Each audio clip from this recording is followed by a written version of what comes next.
What about if you have to give an advice to other manufacturing reps? What kind of advice will you give them? It's two things. One, do what you say you're going to do. I think a lot of salespeople get a bad rap because of other bad salespeople.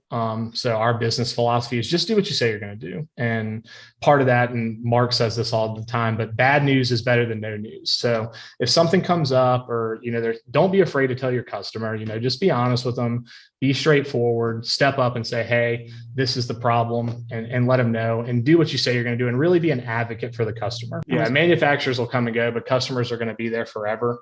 Yeah. And then the other thing that I would give advice on is please write better emails.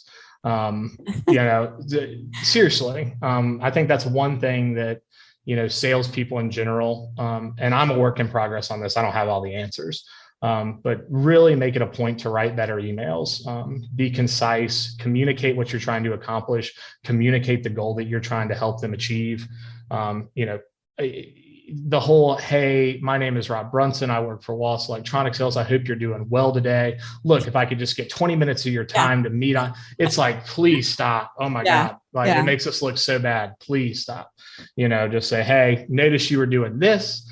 We have this solution. Do you have any thoughts on that? Just keep it simple, and some of the emails I see just made me want to put my head through a wall. So those would be the two things is, do what you say you're going to do, be a rock solid person and be reliable. And then secondly, write better emails. Thanks for listening to this episode of Mind Innovation Special Edition about modern marketing for manufacturing companies and manufacturing reps. New episodes are dropping bi-weekly, so make sure you're following wherever you get your podcasts. You can find me on LinkedIn, search for Sannah Vinding. You can also find me on YouTube, search for Mind Innovation, or go to my website, sannahvinding.com, or check out mindinnovation.com. Stay curious and keep learning.